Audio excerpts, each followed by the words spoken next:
स्वागत है आप सभी को अपने online study channel Jayprakash classes में। आज का क्लास में हम लोग देखेंगे क्लास 6 मैथ सब्जेक्ट। उसमें 4 चैप्टर पढ़ रहे हैं, संख्याओं के साथ खेलना, जिसमें प्रश्नवाली 4.3 आज देखेंगे। इससे पीछे वाले क्लास का जितना वीडियो है उसको प्लेलिस्ट में डाला हुआ है, उसको देखना चाहे तो देख सकते हैं। ठीक है,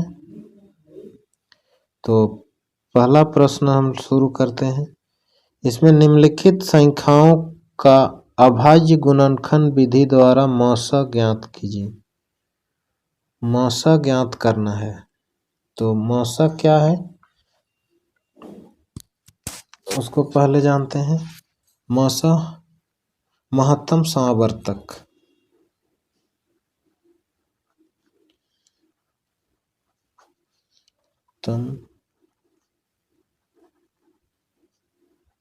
वर्तक इसको बोलते हैं इसमें हाईएस्ट कॉमन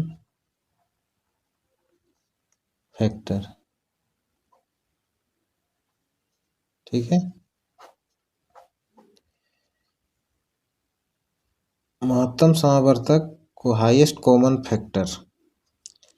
तो हम लोग इसके समझते हैं पहले, ये हाईएस्ट महत्तम समावर्तक किसे होगा, तो उसको गुणनखंड निकालेंगे, उसके बाद उसी समय समझेंगे। देख, गुणनखंड से मान लीजिए 16 और 20 का हम लोग को महत्तम समावर्तक निकालना है, हाईएस्ट कॉमन फैक्टर ये दिया हुआ है, इसका निकालना है। तो 16 का गुणनखंड निकालेंगे पहले। 16 में कितना होता है, एक गुणनखंड क्या है कि जिसका पहाड़ा में 16 आएगा उसी को लिखना है, तो उसी को हम लोग गुणनखंड कहते हैं। तो 16 का पहाड़ा में किसका किसका पहाड़ा में आएगा, पहले 1 आएगा, फिर 2 का पहाड़ा में आएगा, फिर 4 का पहाड़ा में आएगा, 8 का पहाड़ा में आएगा और 16 का पहाड़ा में आएगा। ठीक है, और 20 को देखते हैं, 1 में आएगा और 2 में आएगा, 3 में नहीं, 4 में आएगा, 5 में आएगा, 10 और 20 में आएगा। 20 का पहाड़ा में आएगा, 10 का, 5 का, 4 का। ठीक है, तो ये हो गया, इसका गुणनखंड निकल गया। ये गुणनखंड विधि से निकाल रहे हैं महत्तम समावर्तक, गुणनखंड विधि। ठीक है, तो इसमें जो हाईएस्ट कॉमन रहेगा, हाईएस्ट कॉमन फैक्टर, तो इसमें देखो ये वाला कॉमन एक हुआ, ये 2 का भी कॉमन हुआ, 4 का भी कॉमन हुआ, तो इसमें और देखेंगे नहीं है। तो इसमें सबसे ज़्यादा हाईएस्ट कॉमन कौन सा हुआ उसी को लिखना है। इसमें कॉमन हुआ कौन कौन हुआ, 1, 2 और 4, ये तीनों कॉमन आ गए। तो इसमें सबसे बड़ा संख्या क्या हुआ, 4 है। तो इसका महत्तम मौसा कितना हुआ, 4। सबसे जो बड़ा रहेगा उसी को उत्तर हो जाएगा।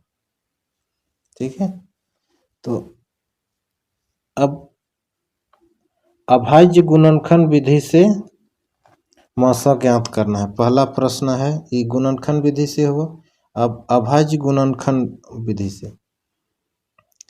प्रश्नावली का पहला प्रश्न से देखते हैं। पहला प्रश्न में है 9 और 12। 9 और 12 का अभाज्य गुणनखंड विधि क्या है, इसको 9 का अभाज्य गुणनखंड निकालेंगे, तो कैसे निकलेगा, 9 का से 9 को इस प्रकार अभाज्य गुणनखंड करना है। 9 के कितना में जाएगा, 3 में, 3 तिया 9, फिर 3 1। फिर 12 का निकालेंगे। 12 समझ जाएंगे, 2 में जाएगा 2, 6 12, फिर 2 तिया 6, फिर 3 1। तो ये दोनों का 12 का निकला। 3 9 का 3 गुना 3 गुना 1। उसी प्रकार 12 का निकालेंगे। 1 लिखना कोई ज़रूरी नहीं है, तो इसमें 2 गुना 3 गुना 1।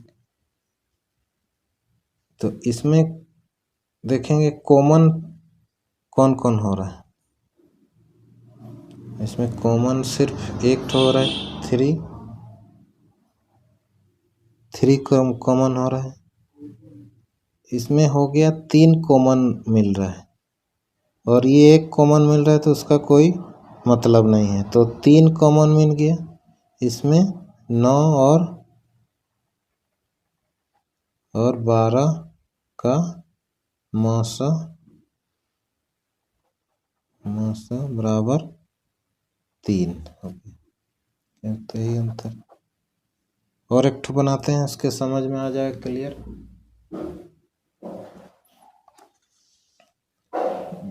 दूसरा नंबर में है 7 और 14। तो 7 का क्या होगा? 7 का होगा 7 गुना 1, और 14 का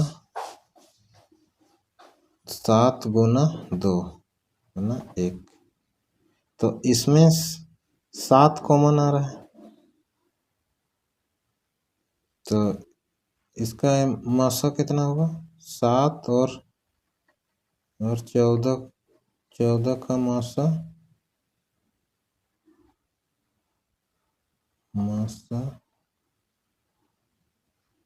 7। ठीक है, तो ये आंसर। उसके बाद तीसरा नंबर में देखते हैं। तीसरा नंबर में है 3 और 9। तो 3 का निकालेंगे, 3 सिर्फ होगा, और गुना 1, और 9 का होगा 3 गुना 3 गुना 1। तो इसमें 3 कॉमन आया, तो इसका मासा 3। चौथा नंबर में 3 संख दिया हुआ है, 6 15 तथा 24। तो इसका भी इसे निकालना है। 6 का हुआ, इसको निकालेंगे। 6 का 6 2 में जाएगा, 2 तिया 3 में जाएगा 1, हो गया 2 गुना 3। बस 1 लिखना नहीं। 15 का निकालेंगे, 5 से जाएगा, 5 तिया 15 3 1। तो इसका 15 का हो गया 5 गुना 3। 24 का कितना होगा? 2 तो 1 2 दोनों 12 गुना 24, 2 6 2 तिया हो गया। इसमें 24 का हो गया 2 गुना 2 गुना 2 गुना 3 हो गया। तीनों में 1 कॉमन आया, तो ये तीनों में जो कॉमन आया वही आंसर हो गया। बस तो मासा बराबर 3 आंसर। इसी प्रकार 5 और 6 नंबर का बना लीजिएगा। देखते हैं आगे वाला। निम्नलिखित संख्याओं का विभाजन विधि द्वारा मौसा ज्ञात करना है। इसमें विभाजन विधि द्वारा निकालना है। विभाजन विधि दूसरा नंबर का प्रश्न है, विभाजन विधि द्वारा।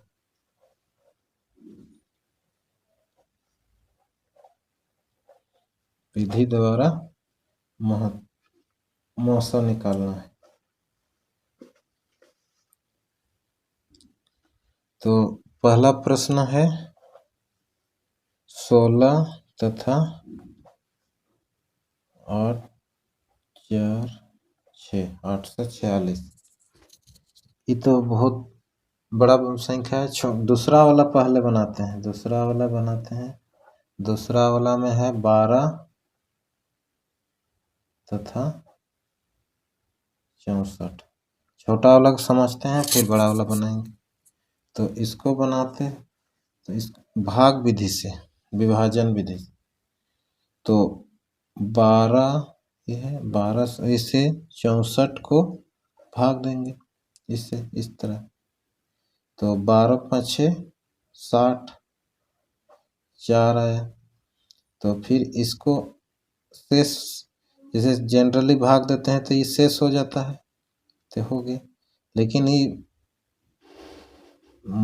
मौसा निकालने के लिए इसको फिर से भाग देंगे, इसको ऊपर वाला 12 को।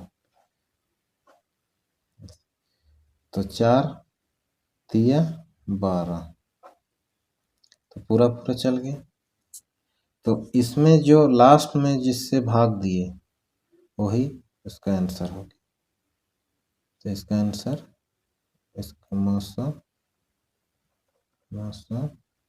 बराबर 4 आंसर। तो इसको भी बना देते हैं।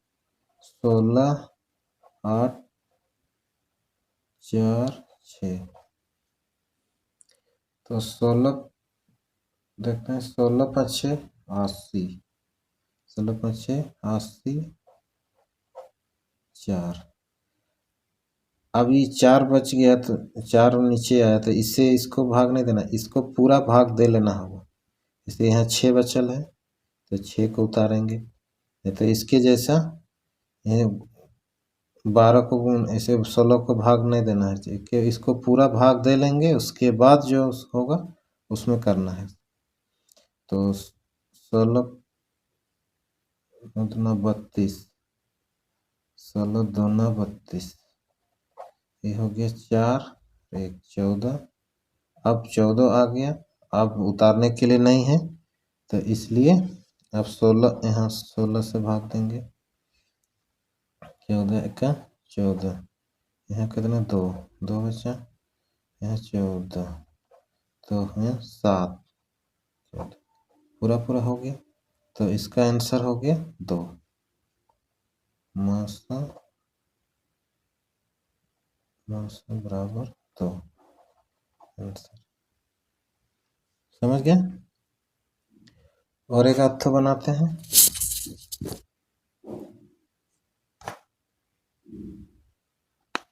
5 नंबर देखते हैं, उसमें 3 ठो है।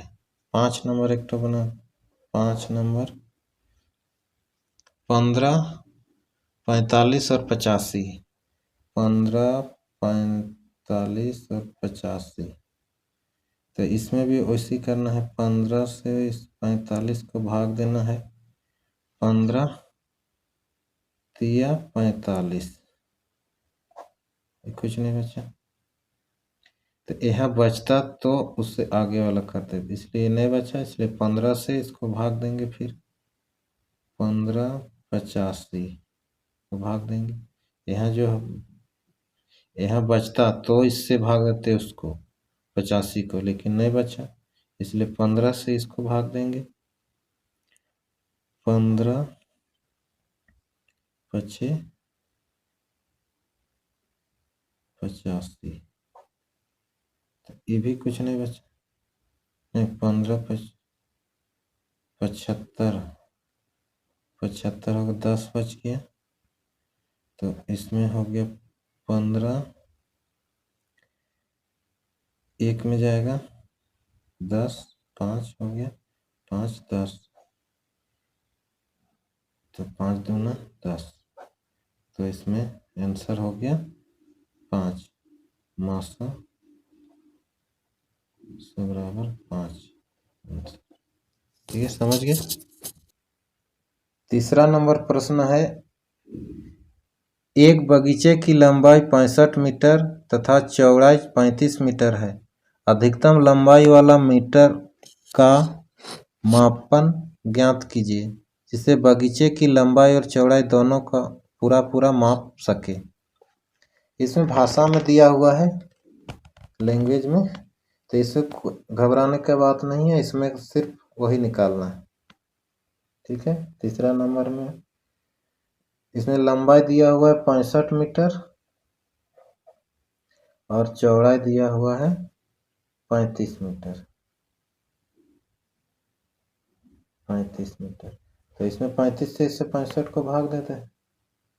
35 भागा 65, तो एक में जाएगा 35 0 3, तो 35 1 35, 5 बचा, तो फिर 5 30, 5 6 30, तो ये हो गया इसका मौसा 5। तो दोनों को लंबाई और चौड़ाई दोनों को पूरा माप सकता है ये 5 मौसा, तो ये मौसा 5 इतना मीटर आंसर। ठीक, बस वैसे करना है, पहले इसमें दिया हुआ है। 4 नंबर प्रश्न देखते हैं।